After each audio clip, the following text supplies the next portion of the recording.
시작하겠습니다. 오늘 잠들기 전 묵상 한 구절은요. 로마서 8장 18절부터 30절까지 말씀.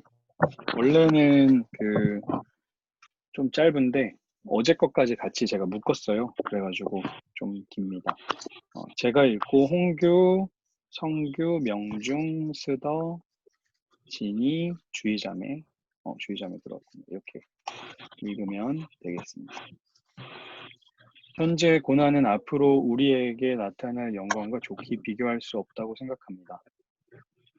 피조물은 하나님의 아들들이 나타나기를 고대하고 있습니다. 피조물이 허무한 데 굴복하게 된 것은 자신의 뜻이 아니라 오직 굴복하게 하시는 분으로 인한 것입니다. 그러나 피조물도 소망 가운데 있으니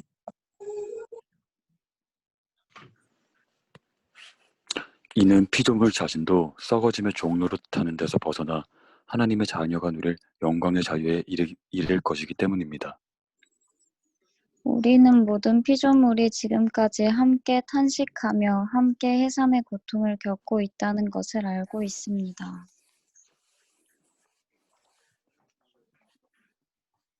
뿐 아니라 또한 성령의 첫 열매를 가진 우리조차도 속으로 탄식하며 양자된 곧 우리 몸의 구속을 기다리고 있습니다. 이는 우리가 이 소망 가운데 구원을 받았기 때문입니다. 그러나 눈에 보이는 소망은 소망이 아닙니다. 보이는 것을 누가 소망하겠습니까? 만일 우리가 보지 못하는 것을 소망한다면 참고 기다려야 합니다. 성령께서도 우리의 연약함을 도와주십니다. 우리는 마땅히 무엇을 기도해야 할지 알지 못하지만 오직 성령께서 친히 말로 할 수 없는 탄식으로 우리를 위해 간구하십니다.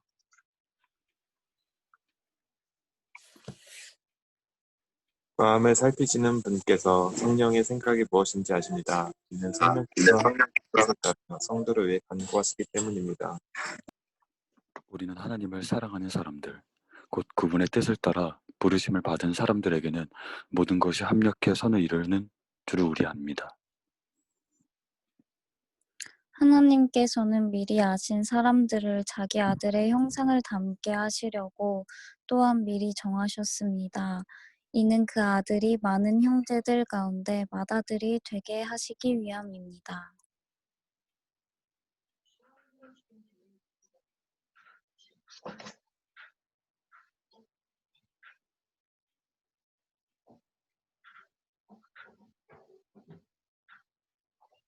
진이?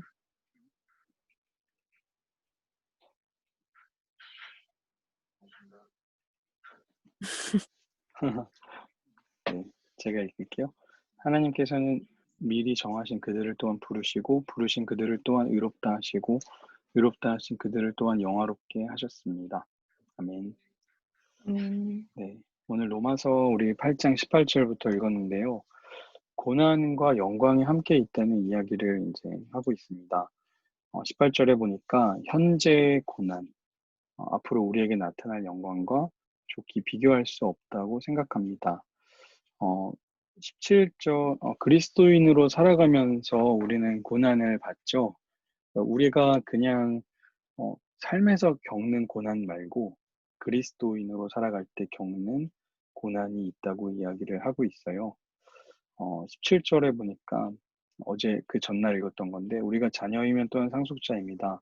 우리가 그리스도와 함께 영광을 받기 위해 그분과 더불어 고난을 받으면 우리는 하나님의 상속자요 그리스도와 함께 상속자가 됩니다. 신앙생활에는 반드시 고난이 이제 따르게 됩니다. 그런데 그런 고난이 있을 때 오늘 말씀으로 보면 앞으로 우리에게 영광이 나타난대요. 현재는 고난이 있지만 앞으로는 영광이 주어지는데 비교할 수가 없대요. 그 말은 뭐냐면 이 현재의 고난을 덮을 만큼 큰 영광을 누리게 된다라는 이야기를 하고 있는 거죠. 잘 보이지는 않아요. 이제 뭔지도 정확히는 알 수 없지만 우리가 그리스도인으로서 말씀을 지키고 따라 살아갈 때 겪는 고난을 넘어서는 엄청난 영광이 이제 우리에게 주어진다는 겁니다. 우리에겐 반드시 이제 고난이 따르게 되어 있죠. 그런데 그 영광에는 자유함이 함께 주어지는데요. 19절에 하나님의 아들이 나타나기를 피조물들이 기대하고 있는데 20절에 보니까 피조물들은 허무한 것에 굴복하게 됐대요. 무슨 뜻인지 잘 모르겠어요. 그런데 피조물들도 고난을 받고 있대요. 그런데 그 고난에서 21절에 보니까 자신도 썩어짐의 종노릇하는 데서 벗어나 하나님의 자녀가 누릴 영광의 자유에 이르게 된대요. 피조물들도 예수로 인하여 얻게 되는 어떤 자유함이 있다는 거죠. 그러니까 영광에는 아마 자유가 함께 자유함 가운데 주어지는 영광을 이야기하는 것 같아요. 이 로마 교회에 편지하고 있을 때 로마 교회의 특별한 상황이 이제 사람들이 율법으로 구원받는다라는 생각을 하고 있었으니까 그 율법을 따르는 데는 약간이 아니라 되게 많은 억압이 있잖아요. 이거 지켜야 돼, 이거 해야만 해. 근데 신앙생활은 본질은 그런 억압이 아니고 자유함 가운데 주어지는 거다라는 이야기를 이제 하려고 하는 것 같아요. 그런데 무엇보다 그 자유함과 영광을 누리려면 우리에겐 기다림이 필요한데요. 22절에 보니까 모든 피조물이 지금까지 함께 탄식하고 또 함께 해산의 고통을 겪고 있다는 것을 알고 있습니다. 그런데 23절에 보니까 성령의 첫 열매를 가진 우리조차도 속으로 탄식하고 있다는 거죠. 그러면서 우리는 피조물뿐만 아니라 우리들도 고난 중에 탄식하고 있으면서 이 몸이 구속받기를 기다리고 있대요. 24절에 보니까 그런데 우리는 소망 가운데 구원을 받았대요. 그 말은 우리의 구원은 현재 경험하는 것이기도 하지만 보이지 않는 어떤 소망과 기다림이 있어야 한다는 거죠. 그래서 기다림이 전제가 된다는 겁니다. 지금 당장 눈에 막 보이지 않아서 요즘 시대 트렌드인 뭐 소확행이라던가 뭐 현재 욜로족 요즘 현재를 잘 누려야 한다는 것과 신앙은 잘 맞지가 않아요. 그래서 젊은이들이 요즘 이렇게 그 기독교에 잘 찾지 않는 이유인 거기도 할 거예요. 우리는 보지 못하는 것을 소망하면서 참고 기다리는 사람들, 그게 우리의 되게 신앙에 되게 중요한 거다라는 이야기를 합니다. 신앙의 기본은 기다림이죠. 당장 뭔가 나타나지 않는 거죠. 그런데 진짜 감사한 것은 뭐냐면요. 성령께서 현재 탄식하고 계시대요. 26절에 보니까 성령께서 우리의 연약함을 도와주신대요. 우리는 우리의 고난을 그냥 두지 않으신대요. 그래서 우리는 마땅히 무엇을 기도해야 할지 몰라요. 왜냐하면 고난받고 힘들어서 어떻게 해야 될지를 모르고 있는데 성령께서 우리를 위해서 탄식하면서 기도하고 계시대요. 지금 고난받고 있는 우리를 위해서. 우리가 고난받고 있을 때 너가 이거 잘못해서 그래. 이걸 잘했어야지. 뭐 이렇게 억압하시고 이걸 잘하면 돼. 이렇게 막 해답을 내려주시는 분이 아니고 오히려 우리보다 더 아픈 마음으로 우리를 위해 탄식하시는 거예요. 우리는 고난 중에 탄식하지만 성령님은 우리를 위해 탄식하신다는 거예요. 얼마나 감사한 말씀인가요? 그런데 그 성령께서 탄식하며 하시는 기도는 어떤 거냐면 27절에 보니까 하나님의 뜻을 따라서 성도를 위해 간구하신대. 그러니까 하나님의 뜻, 우리를 고난 중에 구원하시는 것이 하나님의 뜻이라는 거죠. 그래서 28절에 보면 하나님을 사랑하는 사람들, 곧 그분의 뜻을 따라 부르심을 받은 사람들에게는 모든 것이 합력해서 선을 이루는 줄을 압니다. 이것은 예수 믿으면 모든 게 다 잘 된다라는 말이 아니고요. 모든 것은 협력해서 하나님의 뜻을 이루어준다라는 이야기입니다. 그러니까 내 뜻이 아니고 하나님의 뜻이 이루어지는 거죠. 이 앞에 문장과 이어서 본다면 성령께서 우리를 위해서 기도하고 계시니까 우리를 위해 탄식하는 분이 계시다는 거예요. 함께 울어주시는 분이 계시죠.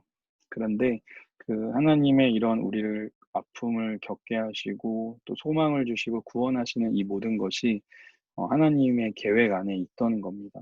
그래서 29절에 보니까 하나님께서 미리 아신 사람들을 자기 아들의 형상을 담게 하시려고 미리 정하셨대요. 이제 이 말은 하나님이 우리를 부르신 것이 즉흥적인 것이 아니라 미리 계획하셨다는 이야기를 하려는 거예요. 이 말씀을 우리가 잘못 오해하면요. 하나님이 정하신 사람들만 구원하셔.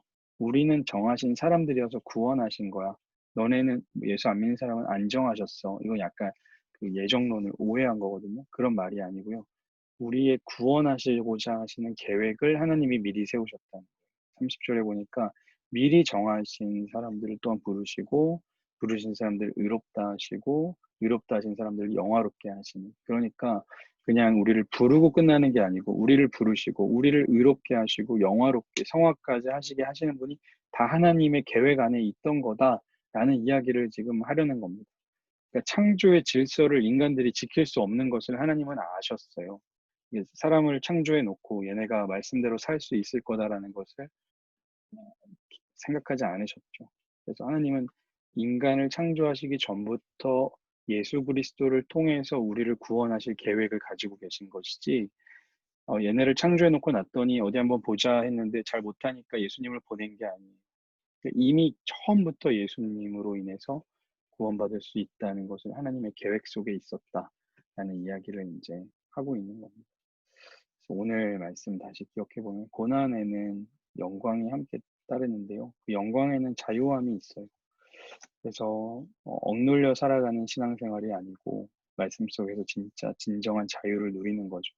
그런데 거기에는 기다림이 필요합니다. 눈에 당장 보이는 것이 아니거든요. 참 감사한 것은요, 우리가 기다리고 안타까워할 때 우리보다 더 안타까운 마음으로 우리를 위해 기도하시는 성령님이 계세요. 그런데 그 성령님은 우리가 이 고난 중에서도 하나님의 뜻을 이루어가는 과정으로 갈 수 있도록 기도하고 계신 것이죠.